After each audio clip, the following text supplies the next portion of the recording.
রাতের শেষে দিন, আর দিনটা শুরু হয় সুন্দর একটা সকাল দিয়ে। আর সুন্দর সকালটাকে আরও সুন্দর করার জন্য আমি আমার বন্ধুদের মাঝে চলে এসেছি ছোট্ট একটা ভিডিও নিয়ে। হ্যালো এভরিওয়ান, কেমন আছেন সকলে? আশা করছি সকলে অনেক বেশি ভালো আছেন। আই হোপ আপনারা যে যেখান থেকে আমার ভিডিওটা দেখছেন আপনাদের শরীর এবং মন দুটোই খুব ভালো আছে এবং সুস্থ আছে। যাই হোক গাইস, এখন বাজে হচ্ছে সকাল 10:30, আর এখন থেকেই আমি আমার ছোট্ট একটা ব্লগ আপনাদের সাথে শেয়ার করতে চলেছি। আমার স্নান করা হয়ে গেছে, স্নান করেই আমি আপনাদের সামনে এসেছি। আজকে সকালবেলা রান্নাবান্না করা হয়ে গেছে। দুপুরে শুধু একটা তরকারি রান্না করব, আর দুইটা তরকারি আগের দিনে রয়েছে। যেটা হয় আর কি, বাচ্চারা বাসায় নেই, আমি আর আমার হাজব্যান্ড শুধু বাসায়, তো খাওয়া দাওয়ার কোনো টান আমাদের মধ্যে নেই।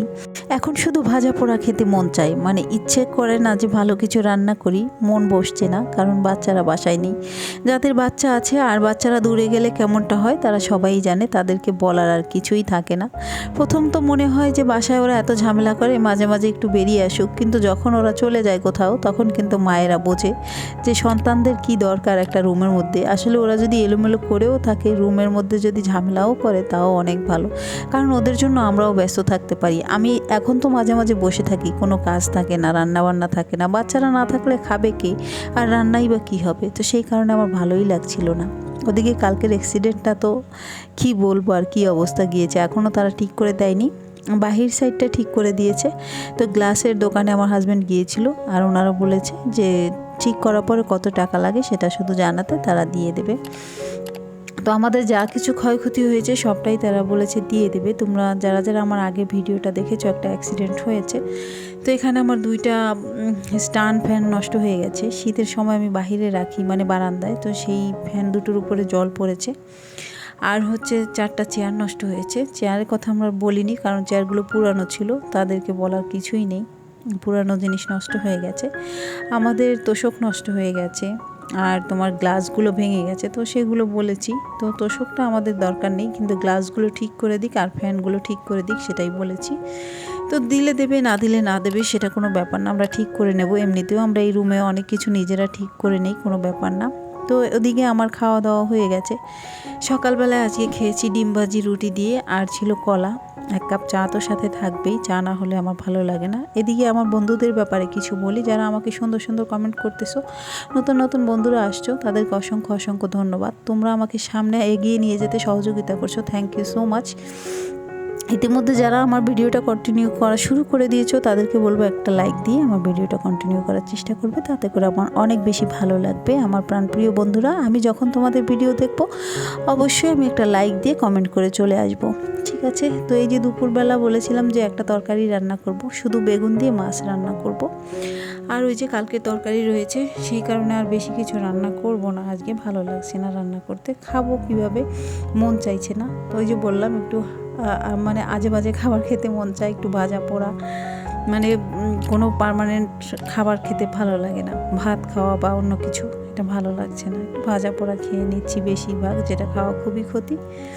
তো হঠাৎ করে মন চাইলো আজকে শুটকি দিয়ে একটু চাপড়ি পিঠা খাবো, তো সেটা আসলে এখন করব, তোমাদের সাথে সেটা শেয়ার করব। এদিকে আমার দুপুরের রান্নাটা অলরেডি হয়ে গেছে, দেখতে পাচ্ছ।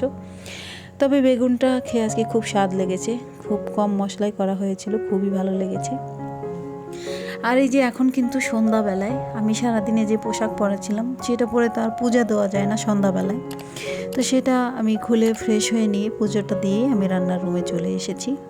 এখন প্রায় 7টা বেজে গেছে, সন্ধ্যা নেই, রাতের দিকে হয়ে গেছে অনেকটা আর কি। যাই হোক, তো আমি আর কি এখন শুটকি বানাচ্ছি, আর হচ্ছে চাপড়ি তৈরি করব। আমার এটা খেতে অনেক বেশি ভালো লাগে। মাঝে মাঝে তোমরা দেখবে আমি পিঠা কিনে খাই, আসলে আমরা বাসায় যেটা করে খাই সেটা কিন্তু সব থেকে স্বাস্থ্যকর এবং ভালো। বাহিরের খাবার না খাওয়াই ভালো, কিন্তু বাহিরের খাবারটাই কিন্তু বেশি মজা লাগে, খেতে ভালো লাগে। আর আমি সেই জন্য মাঝে মাঝে পিঠা কিনে খাই, বাসার পাশেই আর কি ভাজে, তো ওখান থেকে নিয়ে আসি মাঝে মাঝে। কে কে তোমরা আমার মতো পিঠা কিনে খাও অবশ্যই জানাবে, ভালো লাগে। আর শুটকিটা আমার হচ্ছে খুবই ফেভারিট একটা খাবার, আমি এই শুটকিটা প্রচুর খাই, আমাদের পুরো ফ্যামিলি শুটকি খায়। আমি, আমার হাজব্যান্ড, আমার ছোটো ননদ খুব পছন্দ করে, তো সেই কারণে হচ্ছে আমরা বেশিরভাগ সময় শুটকিটা খেয়ে থাকি। আর এই যে আমি পোলাও চাল ভিজিয়ে রেখেছিলাম প্রায় 1-1.5 ঘন্টা আগে, তো সুন্দরভাবে ভিজে গেছে। এগুলোকে এখন আমি ব্লান্ড করে নেব, হালকা ব্লান্ড করব, খুব মিহি করে কিন্তু করা যাবে না। তোমরা জানো এটা পাটায় বেটে নিলে বেশি ভালো হয়, কিন্তু মিহি করে না বাটলেই হয়, ব্লান্ডারও হয়ে যাবে। এই যে দেখো আমি করেছি যেভাবে, এভাবে করে নিতে হবে। তো অনেকে আছে পাটায় বেটে নেয়, সেটাই সব থেকে ভালো হয়, কিন্তু এইভাবে হয়। আমি একটু কাঁচামরিচ, হালকা একটু হলুদ, লবণ আর সাথে দিয়েছি একটু ধনিয়া পাতা। এটা না দিলেও চলতো, যদি লবণ আর হলুদটা দিলেই হতো, কিন্তু তারপরও এটা দিলে অনেক মজা লাগে, কাঁচামরিচ আর ধনিয়া পাতাটা। শীতের সময় ধনিয়া পাতাটা প্রচুর খাওয়া হয়, আর সুস্বাদু তো। আর ধনিয়া পাতার সেন্ট যখন নাকে যায় না, এমনিতেই ক্ষুধা বেড়ে যায় দেখবে। তাই আমরা সকালবেলা যদি কখনো ভাত খাই শীতের বেলায়, আমি বেশিরভাগ সময় ধনিয়া পাতার ভর্তা করি কাঁচা অবস্থায়, রসুন দিয়ে, খুব ভালো লাগে। তো যাই হোক, এই যে আমার চাপড়ি ভাজা হয়ে যাচ্ছে। একটু শক্ত করে ভাজলে খেতে অনেক টেস্টি হয়। আমি, আমার হাজব্যান্ড এবং তার এক বন্ধু এসেছিল, আমরা তিনজনে মিলে কিন্তু খেয়েছিলাম।